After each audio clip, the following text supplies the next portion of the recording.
Yo, what's going on YouTube and TikTok? My name is Loudstack and welcome to this video where we're going to be showing you the sound test, I guess, of the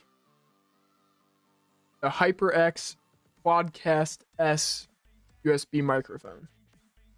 Alright, so currently right now you're hearing the mic with some filters that I put in to make it just sound crispy and really nice. And now this next segment is going to be out of the box, what it's going to sound like when you plug it in and talk in it for the first time. All right, guys. So this is the mic plug and play right when you take it out of the box. This is what it's going to be sounding like straight out of the box. And this is what you're getting.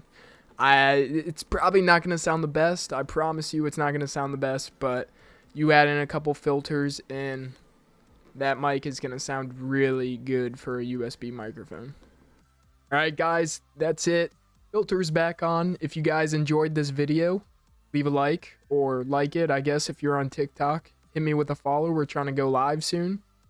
Anyways, guys, my name is Loudstack, and I'll see you guys in the next one.